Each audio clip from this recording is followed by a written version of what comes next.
Today we are again honored and pleased to have another partner and colleague from Brits University. We are here today with Mr. Joshua, Associate General Manager and Head of Student Affairs in Thank you. Brits University in the UAE.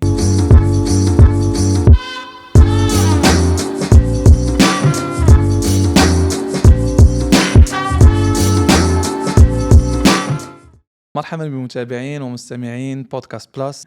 Mr. Joshua, hello. Thank you. How are you doing? Doing very well. Very well. So thank you for being here today. First of all, I really appreciate it.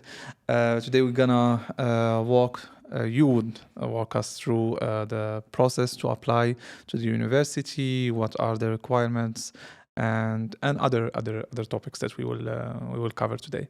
So maybe we can start with the obvious question: how to apply to the university? What is the application process for being admitted in Brits University? Lovely to be here today, and glad to address the students directly, which is something that is very close to the role that I offer. Of course. So that's why, even though I head student affairs, admission, right from the admission process, is something where I believe a student is already in touch with the college. And that's why we want to make it easier for them, more understandable as well. So I think that's something I would like to say before I state the process for it in that way. So like any other college or university, we have an online form that you could fill. You could go to our website and you fill the right form, either for the undergrad or for the graduation program. Once you fill the form, you have an admission team member that gets in touch with you to understand and do a little bit of counseling, because not every time somebody understands the meaning of the course, or even if they go through the modules on the website, it sometimes be a little difficult to understand that. So there's a little bit of counseling. So we do not directly get into, okay, this is the course you want to go, okay, fair enough, this is the price, this is how the process would work. So there's a little counseling that happens to help you understand and choose your course properly, which is very important, right? And once you have done that and you are good to go with that, that's when the admission counselor will ask you for your documentation, depending on the program that you are applying for. And especially because you're an international student, we would also be looking at documents like your passport, which would be required eventually to have your student visa that we would be talking about. Okay. So that's the process of applying, if I could say. Post that, you will then, once the documents have been verified, you would then be aligned with an interview with an admission affairs counselor. So the admission affairs is a little different from the admission team, and we have it that way so that the interview process is not just a place for us to ask questions to the students, but it's also the other way around, for students to clarify any doubts that they have about the course. So that's a little different, because normally with interviews, you always see, okay, I'm going to ask you a set of questions. If you answer, then this is your admission. Yes. But it's the other way around, where there is a chance for the student to ask questions that he's probably not sure of. It could be anything, could be academic, could be non-academic, but we are happy to share that information because we believe that a student is making a big decision, not just choosing a course, but choosing a career. Yes. And that is where, even in the admission, the interview, we sort of help the students to understand the course better. If they have any clarity that is required with regards to the course fees, everything, any question they would have, I would say. Okay. And once that is done, then yes, the student receives the offer letter from the college. If it's the interview is successful, once the student receives the offer letter, then he can move on to making his due payments, either to start off by paying for the visa if it's an international student, and then the tuition fees that he would be getting probably on an installment plan as well. Okay, that's very interesting. I would like to jump from that to the question about also the visa process, because some students would need also a visa to come and study in the country, in the UAE. How does that part also look like? And, Right. And what should the students also expect do they get full support from your side? Do they have to apply by themselves for the visa? Right. So, yes. So, two parts of the visa. One would be where it would happen at the home country. That means we are applying for the visa and the student is still in his home country. But it's important to understand that the visa process here in the UAE is completed after you come over here and complete certain procedures, which I will get into. So, for the first part, when you are in your a student is in his home country and is applying for the visa. The beautiful part over here is there is absolutely nothing that the student needs to submit for his visa. So all that the student is doing is making a visa payment, and the college takes it off from there. So the college applies for the visa for the student, and what it gets after a successful visa completion from the government is something called as an entry permit. That's the document that a student would require in order to fly into the country. So entry permit, right? So while the entry permit is part of the visa process, it's not the visa in itself. It's an entry permit for you to fly from your country into the UAE. So that's very important to understand, right? And then here you finish your residency Yes, paper. correct. Okay, So the okay, second part I of get it is once you land over here, obviously the first thing that you do is you get an email from us to meet the Student Affairs Department, because from the very first day we want to help you understand everything, so there's a one-on-one meeting with the Student Affairs. So this is not related to the visa, but you are meeting the Student Affairs representative on a one-on-one basis on the very same day. If you come, let's say, late in the night, then it's the next day. Now, once you meet, they explain to you the process. Now, the process is such, you need to complete two important things over here to have your visa, or let's say to complete the visa process and get your Emirates ID, which is the national ID card of the UAE. So the first thing that you need to complete, it's a test. So it's the medical examination or the medical test that you need to do. There are two tests that are done. One is a blood test and one is an X-ray. We should normally have the reports within 24 to 48 hours from the government. Once we have that, then we apply for your biometric appointment. The biometric is not a test. You just need to go in, give in your biometrics, and post the biometrics process, it would take roughly around 2 to 3 weeks to have your Emirates ID. But if I could say cumulatively, from the time you land in Dubai or from the time you land in the UAE, to have a comfort zone, I think so you're looking at 1.5 months to get your Emirates ID. Okay. Yeah, actually, this is what, because today also, I was also in Sharjah. I was in Dubai campus last few days, and I also had few students from your university, and they were also explaining that it took them roughly 1 month to finish to finish everything. So it resonates with what they were telling me. It's a comfort zone I'm giving you. Depends on the time of the year. Of course, and cases. And case to case, you could have somebody who gets his visa in, let's say, in 3 weeks, right? Because it depends. Because what students need to understand, the Emirates ID or the visa process is a process of the government and not a college process. Exactly. So while the college will be there to facilitate, to tell you when do you need to go for your medicals, where you need to go for your medicals, when do you go for your biometrics, where do you go for your biometrics, what's the time, everything will be coordinated and informed to you by the visa department. I think this is like you mentioned, this is also important to know that yes, there is the governmental part, but the university is there also supporting and guiding and showing the ways. Absolutely. Okay, so with that, let's go maybe a little bit deeper into the academic sphere of the university. We know that you are proposing double diplomas. You are proposing also exchange programs with partner universities. Can you tell us more also about that? Because some students also are interested not only to move to the UAE, but also to explore maybe other countries. So what are those countries? Maybe just briefly, what are those countries and those universities that they might be moving for 1 semester, 1 year, 2 years? Absolutely. I think so that's UAE itself offers a lot of that, because we have a very diverse, I'm saying in our college we have close to 45 different nationalities, let alone how much we would see in the UAE. And that's where we love to encourage the part of diversity, not just in the college, but also the fact that you are able to go to another country and continue your education, or like you said, do an exchange program that we have. So with Brits Imperial, I think so we have quite a few opportunities that are there. So before I get into those opportunities, I think so one thing students need to very importantly understand the fact, what is a credit transfer? So if you take the word credit transfer, Yes. it's a transfer of credits from one education institute to another education institute, right? Now, why am I saying that this is important? Because in the credit transfer process, yes, the college, the university can help you get the credit transfer or the offer letter or the exchange offer letter to a certain extent, and that's what it is. But also, what students need to understand, that to go to a particular country, you also would require the visa requirements, and visa requirements sometimes, not sometimes, but most of the times, depend on also your individual profile, right? So this is something that Yes. students need to understand, right? Yes. So because you could get an offer letter, but what is important to understand is, do you have the profile, whether it's the finances and other things. Yes. For example, for the UAE visa, it's the credentials of the college that gets you the visa.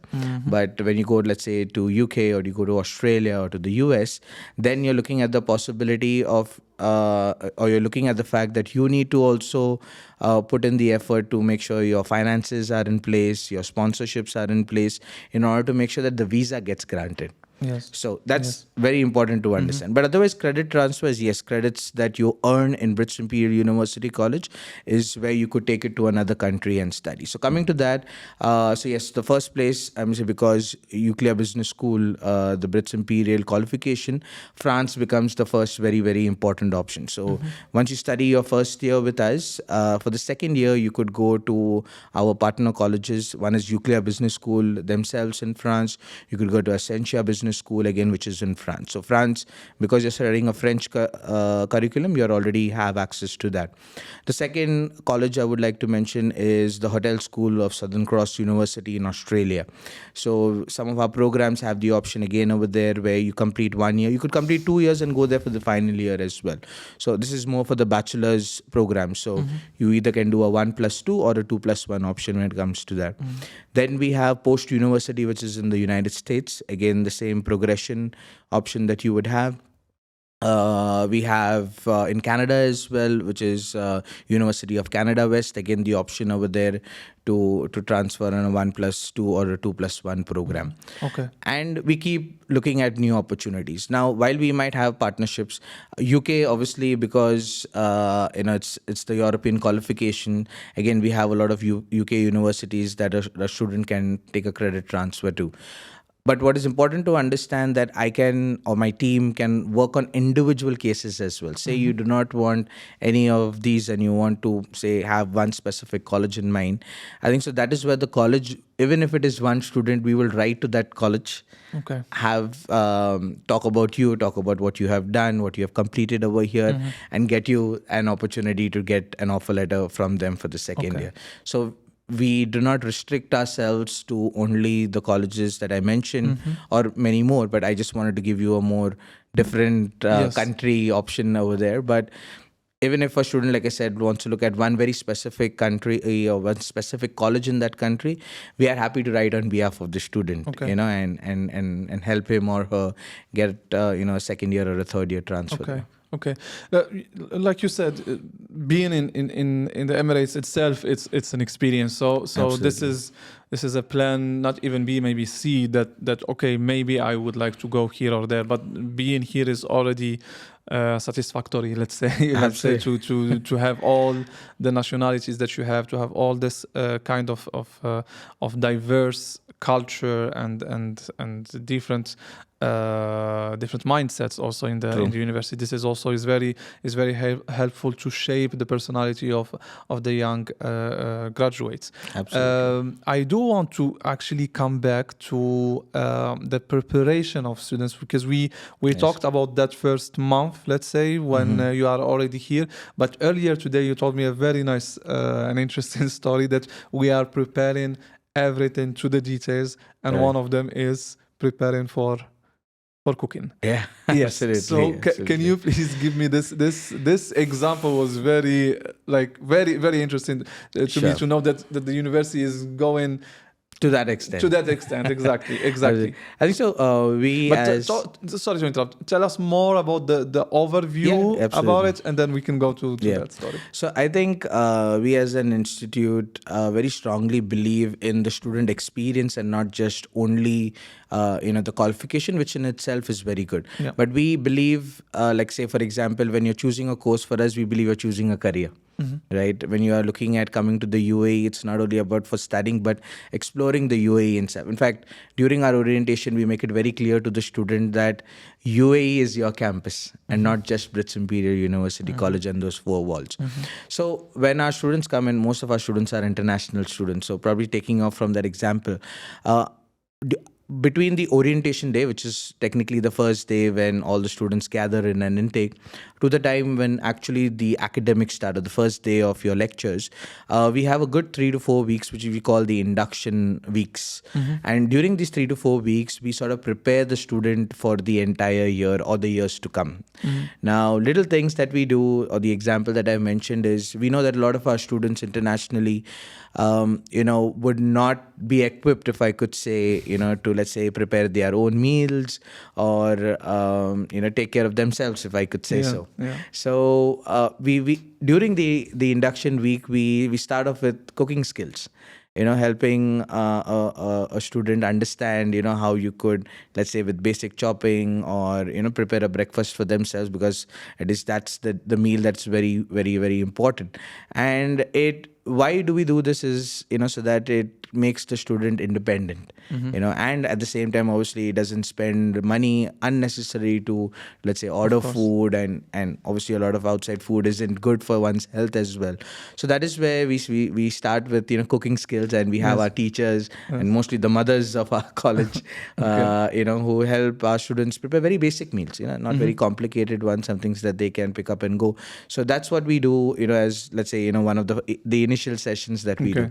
And so we start from as basic as that to the whole aspect of building a career for students. So we have a lot of our industry partners. So we run a program called as Academic Synergy, which is a partnership between industries over here in the UAE, because we believe that, education doesn't only happen inside the classroom.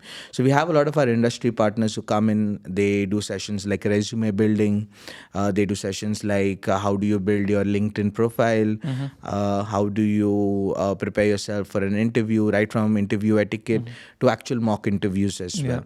So that time, then there's a part of the weeks that I spend in that. Then we have a part of the weeks that we spend, let's say, we do a mental health awareness day, where we have, renowned psychologists who come in, do a session, do a workshop. And then obviously looking at the fact of, if anybody needs such attention is where we also very strongly believe in. So that's again a part of the induction week that we have. And lastly, when it comes closer to the academic date, we do a lot of the academic preparation. So not everybody is used to, let's say, writing assignments or, let's say, giving exams, depending which country they come from. And that is where we prepare them. How do you write assignments? What's things called as plagiarism? Exams, how do you do them better? How do you prepare for them better? We also have the option of classes that are hybrid in nature. So how do you adjust to an hybrid class? Maybe, students could be coming in where they have always taken, let's say, online classes, or you could have students who are coming in who have always taken physical classes. But hybrid class is a mix of both. So how do you adjust to a hybrid, teaching pattern? And that's where, towards the end of the induction week, we take up those topics. So then you are ready for the entire year. Okay. Actually, that was my last question, but now I have another question that just came up to my mind. I know that we have also different intakes and different times when we can join the university. Maybe if we can just briefly explain also that part, that it's not like in other universities, I don't know, you have the summer and winter intake. So how does it look, just briefly, just to give an overview to the students as well? Absolutely. So I think so. I could explain the intakes from a point of view of how does one academic year look. Yes. So for every student, I think so. Most of the students are used to more of a semester pattern where it's a 6 months plus 6 months. You complete 1 year, of your program. But in our college, it is a trimester format. So when I say trimester, it's a 4 months, 4 months, 4 months format. So that means 3 months of those 4 months you are spending in the lectures, and 1 month is spent on your assignments and your exams. Okay. So why I'm explaining that, because if there are 3 trimesters, that means we have 3 intakes in the year and not the usual just 2 intakes in the year. So we have an intake which starts in the month of March, we have an intake which starts in the month of June, and we have an intake which starts in the month of September. Okay. So it gives flexibility, especially because we have a lot of international students. It gives them the leeway to not miss out on certain months, because in some parts of the world you would, let's say, finish in the month of November, December, so you can join the February intake. In some places you finish, let's say, around the month of March, or so then you can join the June intake, and some finish in the month of July, so you can have the September intake. So it's more of the flexibility for the student, but it works really well. You're not burdened too much with 6 months of study, so you do 3 months of study. You're more fresh with those subjects, easier for you to write the exams, give assignments. So like I said, everything that we do is very student centric, so even in this little aspect of the trimester format, we want to make it easy for the student, because we want to focus more on understanding rather than just giving an exam and doing away with that. Okay. So Okay. that's it. So you can join. You have like 3 times per year to join. You have a university that is taking care of every small details in the beginning, of course, because later on we also probably encourage also independence. You have university who is helping you with all the legal matters, all the job maybe offer matters. I think you are covering more or less everything about the student experience or student life, especially in the beginning. I don't see what can be more to be done to encourage students to join the university, especially also that you have also the hybrid mode, so and the online mode, so you can also study hybrid or fully online. So I believe this is really an interesting opportunity for those who are seeking something new, something for the future, like we were also discussing earlier this week with the associate vice president, that we are also thinking maybe one step forward also about the programs of the future, about the jobs